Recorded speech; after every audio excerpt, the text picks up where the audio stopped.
Welcome, everyone, to the live Real Wellness podcast. I am so excited today for my guest, Susan Gladstein. We're going to have a great conversation.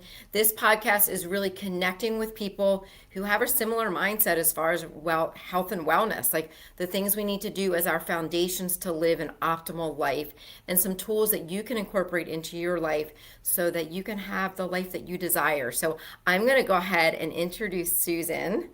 So excited for our conversation. I'm going to read her bio. She's a holistic health practitioner, creator of Rooted Reset Retreats, and host over the Faith Over Pharma podcast. She's bringing women to places like Costa Rica and Okinawa to experience longevity in real life. Susan has been fascinated by the human body since she was a kid and originally studied biology and pre-med before joining the Air Force on a whim as a way to help pay for college and leaving for basic training just 2 weeks later. That decision turned into a 23-year career in public relations. After years of coaching on the side, her own vaccine injury, and then having 2 babies naturally in her 40s after her husband's vasectomy reversal, changed the way she thought about health, healing, and what we're told is possible. She went deeper into functional nutrition, fertility, and holistic care, and eventually made this work her full-time focus after retiring from the military in 2024. Today, Susan is focused on simplifying wellness in a world that has made health way too complicated. Through her Rooted Reset retreats and community, she helps women step away from all the noise and get back to the things that actually help us feel good, stay well, and enjoy our lives. I am so excited because this is right up my alley. So welcome, Susan. Thank you. Thank you. I'm so excited to be here talking about my favorite topic in all the world. Yeah, so I was a guest on Susan's podcast a few months ago. We had a great conversation. And of course, I was like, okay, I need to bring you onto mine so we can share this with my audience. Hopefully, it reaches more people on your messaging because we're very similar on how our health is really the root cause of our health or sickness. So, thank you so much, first of all, for your military service. I think women that serve in the military are so badass. So, thank you. Thank you. It truly was on a whim. My best friend says, I think I'm going to quit my job and go in the Coast Guard. And being the researcher I am, I took to the internet back in the day and started looking online and thought, oh, this is a really good deal. I drove her to the recruiter because I couldn't trust that she could do it herself. And we signed up and left for basic 2 weeks later. I sold off all my clothes and things. Like I don't know what I thought I was getting into, but I guess the rest, as they say, is history. 23 years later. And is that where you met your husband? It is, yeah. I actually was taking pictures of him right before he deployed, and it wasn't really of him. That's what it ended up being. I had one job. It was to document a picnic of all these guys who were deploying, and the only pictures I took that day were of him. So we had 4 days together, and then he left for 8 months. And so it was a very whirlwind romance. I talked to him every single day. I mailed him care packages and cards every week. It was like really crazy. I was like smitten from the get-go. So the pictures of him were on purpose then? I guess it really was not my intention at the time. I was like newly divorced and I just was not even interested. And he adamantly was like, I don't want a girlfriend. I'm never, ever getting married. I'm like, it's cool, whatever. But I thought he was the like hottest thing I'd ever seen. So. And here you are. How many years later? 18. Awesome. So cool. I love that story. Okay, well, spending 23 years in the Air Force in public relations, what ultimately made you say health and wellness is what I'm supposed to be doing? So share a little bit about that journey. And by the way, if you're watching live, Susan does have a baby on her lap, and we welcome that. So, because yes, this is live. Yeah, life is never dull here. Obviously, starting over in my 40s, I have adult children and then 2 littles at home. But yeah, I think for me, obviously, health and wellness is always part of kind of the military culture. You have to be in enough good of shape and you have to take fitness tests. But the reality of that culture was that it does not really support, like they don't really practice what they preach. The things that they serve in the dining facility aren't the healthiest. There's not really time to exercise because you're mission focused first. And so burnout is very, very common. And I think for me, having kids and then just my older kids. I would yell at them a lot, and they always got whatever was left over at the end of the day. And I just kind of got sick and tired of not being the mom that I had dreamed of being and really enjoying that. And so that's kind of when I dove in. Obviously, meeting my husband, he's super healthy, and he introduced me to a whole new world and allowed me to give up on the excuse that surely my kids would die if I went to the gym. Big news flash, they didn't. But that kind of started me on that. And I didn't know how bad I felt until I felt good. And when I came over that hump of realizing that there was a better way than what I was living, I couldn't keep it to myself. I started sharing and walking with a coworker. He ended up losing like 90 pounds and getting back to running. And that changed his kid's life because he was very much living on the sidelines, and watching that transformation and how that affected his kids, where they were hiking together, they were camping together now, things that they never used to do. I was like, I need more of this in my life. And I even just saying it like gives me emotion and goosebumps because it was so profound to see the value of health. And I think a lot of times it takes almost hitting rock bottom for a lot of people, or a diagnosis or something like that, in order to make the change.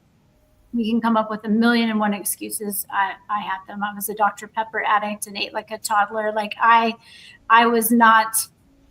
People who know me now think that that's crazy, but there is so much more to life, and you can't really live the life you were created to if you just don't feel well.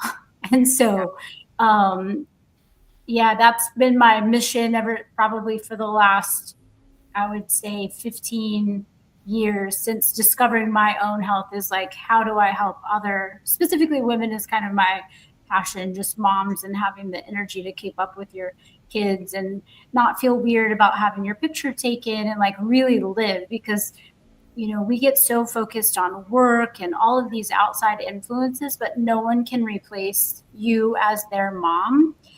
And nobody gets to their deathbed and says, shoot, I wish I would have worked more. Yep. You're speaking my language. I think you touched on a lot of things that I preach.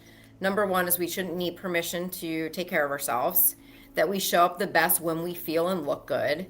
And sometimes people are waiting till they hit rock bottom to really say, oh my gosh, like it almost might be too late. And you touched on a gentleman that lost 90 pounds and he's keeping up with his kids.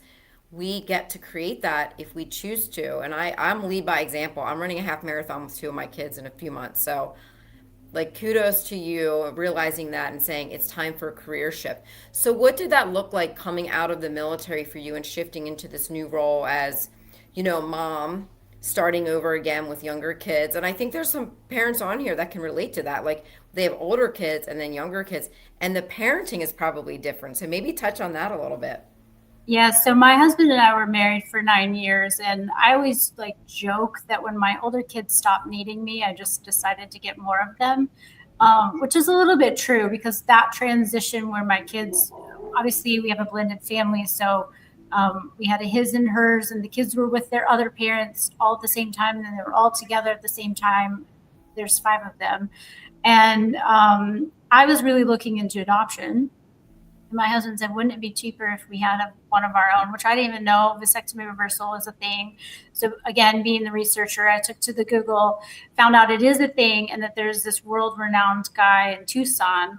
And so we went and had, a consult with him, and it was like all the angels were singing. Like that story in of itself, like it's a long one, but it was just so crazy of how it was meant to be. But for me, so I really started my fitness journey probably in 2010, and I didn't retire until 2024. So I was running my health and fitness business on the side of that, mostly focused on the weight loss, helping busy moms with, making it work when we feel like we just want to excuse. I learned a lot about nutrition. For me, it was a lot of like peeling back the layers on my own emotional eating habits, and a lot of childhood trauma that I had kind of carried with me into motherhood, into marriage. But when I finally was like, I'm going to retire and I'm going to homeschool our littles, because fast forward, we have a reversal in a crazy story. But 2 years after the reversal is when I finally got pregnant in 2020, when the world was shutting down. And I had decided that I wasn't going to do the fertility treatments that were being recommended to me.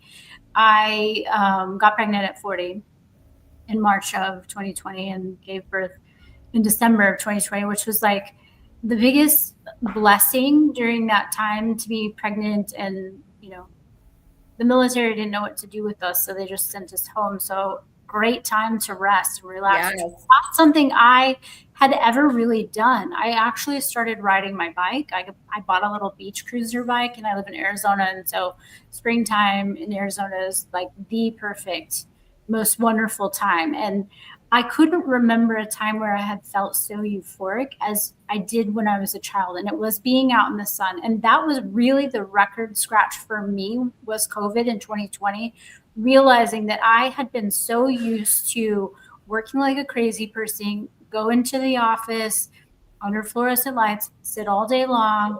Maybe I got a 20, 30-minute workout in at 4 a.m., but I was getting up super early to accomplish that, my business, and I worked all day, and then I would come home, do dinner, and go to bed and start all over. So there was no constant movement. There was no sunshine. That was part of my daily life. Just a lot of like rushed eating and stress. And so that for me was really like, because I was home and I could cook meals, and I could, in between work, I would just hit my bike and go right around. And the difference that being pregnant at 40, everybody like has this big, scare tactic. And it was during COVID. So that was a whole other, additional layer of scary things about, being an old woman pregnant when the world was, falling apart or whatever. But it just was the most wonderful time for me to reconnect with health. And from there, it was like, this is all, like, I want to do this full time. But I had a vaccine injury in late 2018 before I deployed to the Middle East for 6 months, which is also why it took us so long to get pregnant, because I was gone and then he was gone. But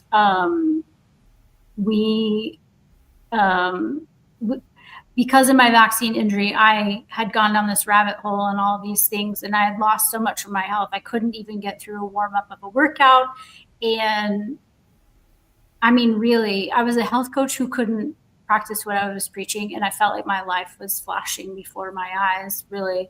Thankfully, I was completely healed and restored of that. But that knowledge that I had going into COVID was crucial for me in standing up against the mandates that they had in the military. My husband and I both just said, we're not doing it.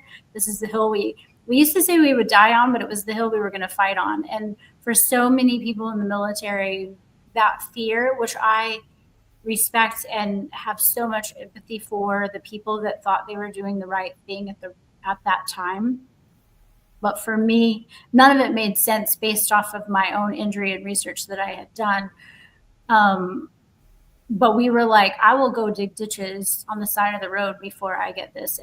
And this job is really not the most important thing, even though I was at like 19 years and the whole carrot of retirement was dangled in front of me. Like, are you sure you're going to give up your retirement to say no to this? And I was like, absolutely. My health is the most valuable thing. Like, I can get another job tomorrow. I have a lot of skills and talents, and I'm not worried about that. And people just could not believe that. And I think for me, that was kind of where I realized a lot of the people that did leave from it were probably my people, but the people who stayed were probably not really my people, because they let fear. And I think that that's really, that was kind of where my faith over pharma and message came from, was there was so much fear around that time, and fear with any kind of diagnosis or health problems or whatever. But how do we combat that? Because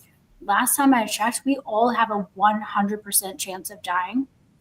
So are we going to live in fear of that happening if we know that that's inevitable? or are we going to take care of our bodies and make the most of the time we have? And so that was a crazy time, but my husband would not let me retire, even though I was ready, until we had fought the good fight. And we did. We ended up staying, and I stayed 3 years longer than I really wanted to, but 4 years longer. But it was, I mean, it was very, very eye opening, but I'm very thankful for all of those ups and downs and crazy times, because it led me to where I'm at now. And obviously now I have two crazy babies that I get to homeschool and be with. And now our next chapter, when my husband retires from the fire department, is to travel full time, and either in our RV or overseas in one of our retreat locations. But yeah, if you don't have your health, you, like, what do you have? Yeah. Faith over fear. Absolutely. Love that quote. You touched on like how you were sitting all day under fluorescent lights, not moving your body, eating the wrong foods. And I think talking about your retreats and going back to our ancestral living, your retreats are in more like blue zones. So explain what like that is, and also share a little bit about your retreats. What happens? I saw one of your videos on I think it was Instagram with the ladies like dancing, I think. And I was like, "Oh, this looks so fun. I got to get to one because I host retreats as well, but I was like, I think I need to do something like you do." Yeah, it is one thing to know. I mean, there is an abundance of information out there about what you should eat, what you should do for exercise. I think as women, there's so way too much pressure. I mean, they're going to tell you that in order to be healthy, you've got to do 640 things by 4 a.m. And we are just a chronically stressed population in the United States. And so we can know all we want to know about healthy living. But I think sometimes when we're trying to make changes, whatever that is, and you're in your day to day life, it's really hard to step away and make changes, right? Because you're stuck in the nonstop cycle. So for me, retreats is really about getting out of your day-to-day routine, having the time to have the clarity, have someone cook for you for a change, maybe. I mean, I know some people are not the cooks of the house. I am, and I always say that the best meals are the ones that I didn't have to cook. Um, so often, because I just get so, like, you know, I'm home with my kids pretty much by myself constantly. And so it is very, I feel very indulgent when somebody else cooks and cleans for me. But there is something powerful about stepping away and getting that clarity and quiet, to be around other people who are like-minded, to have that sense of community. And when you think about, if you haven't seen the documentary about the blue zones, I mean, I adopt that philosophy because I identify with it so much in what I've experienced and seeing different cultures. But so much of, and there's even a population here in the United States that's considered a blue zone, but there were common themes amongst these groups of people that they found that leads to the world's longest living population, like a concentrated, 100-year-old people. And I always looked at I called them my little grandparents, because they were the old people who drove other old people to doctor's appointments. They had an ab roller in their living room and a bike, and they walked, and they just did not seem old to me. Mm-hmm. And I always, even as a kid, thought I mean, I was at both sets of my grandparents every day after school. I rode my bike there. And I had one set of grandparents that were a little bit, old, and then the other set that were very youthful. And I always just thought as a kid, I want to be like that. I want to be the one that's not on a bunch of medications, that's going and doing and exploring. And that made a profound impact on me as a little kid, even though I didn't really like articulate it in the way that I do now. But going to these places really allows you to experience what it's like outside of your daily life, so that when you go back home and the world starts being crazy as it is, you can stop and say, you know what? I don't like where this is heading. I need to like turn. In fact, one of the girls who was with us this year in Costa Rica, she texted me a couple of days ago and she said, you know what, I did so good for like a couple of weeks and then work got to me and I'm just stressed to the max. And this weekend I'm going to reset. But I think it's hard when you're stuck in that grind every single day to realize, for one, because our bodies just adapt so incredibly, but to go back to that memory, to that experience, to that how you felt in that moment and say, no, I want more of that in my life. And so that's why I'm very passionate about the retreats, which I understand. You know, for a long time, I talked to that busy mom that the whole idea of spending money on herself, getting away, trusting someone else to take care of her kids, trusting that somebody else at work was going to do a good enough job. And when I realized in the military, unfortunately, we had people who passed away. And like myself, I retired. And the next day, the mission continued. Yep, As if we're it did replaceable. not matter. The only people that it would matter to were the people that were closest to me. And Yep. so I think that that was just a real eye opener that the work is going to get done. The things are good. People are going to figure things out. They don't need me. And maybe that was a little burst to my ego.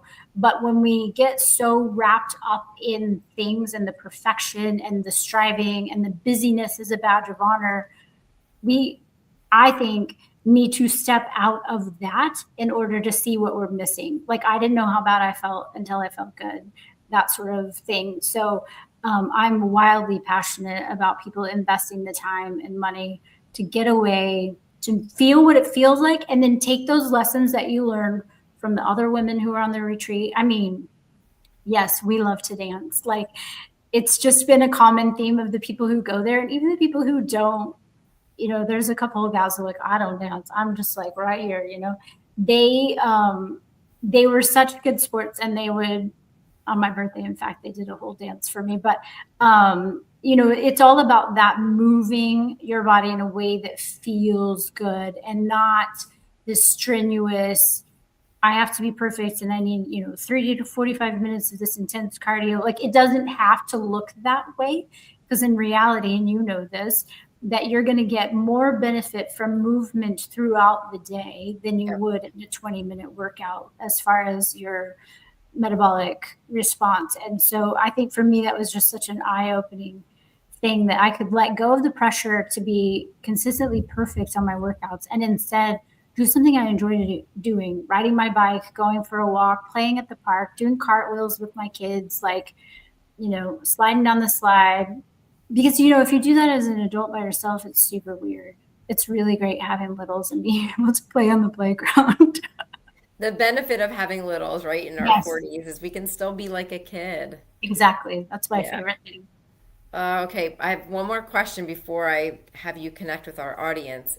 So, for those women listening, and you've talked a lot about like prioritizing your health and not putting yourself last and investing in yourself instead of investing in everyone else, what would be like a few, maybe one or two takeaways for that woman that's like, I'm I'm exhausted. I'm working 40, 50 hours a week. I got to make dinner. I got to take my kids to activities. All the stuff.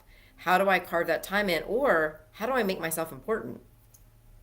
Well, I think that relationship with yourself to realize that you are important and you are worth it. I saw that modeled more when I started my own journey and my kids with it. They would come and interrupt me while I was working out.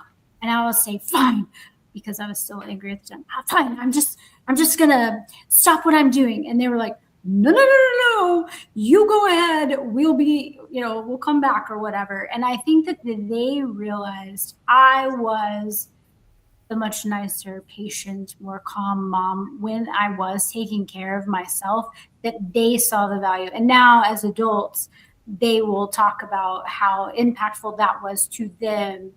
You know, my son, when he was a teenager, he was constantly telling people, like, go follow my mom on Instagram. Like, she'll tell you what to do if you have questions. And so, to me, that felt like the greatest gift. And even having, you know, starting all over and all of the things that people say are typical, like, you know, terrible twos or whatever.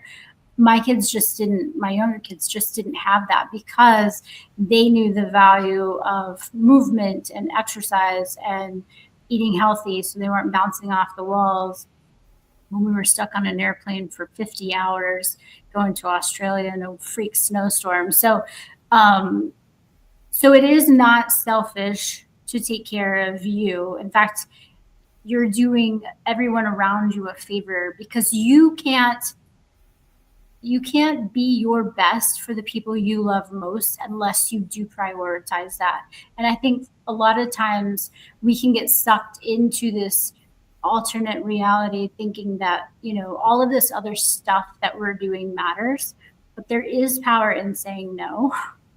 Like my daughter wanted to do all these extra classes, and she already does sign language, she already does Japanese, she's in gymnastics. And I was like, no, we're not going to become those people who are overscheduled, because I know how it affects me, but I also know how it affects them when they're just tired and need a day to relax. And so that was the greatest thing that I did, was actually taking a day every week where I mentally, physically, all the things was just doing nothing. And I actually found myself to be far more productive. And selfish as I was at the time, thinking like, oh, there's too much to do, I realized that even the Lord took a day off. I could too. Yes. We will end on that because that's a great point, the Sabbath. Okay, Susan, where can people connect with you, learn more about your retreat and all that you do? And I will also put it in the comments.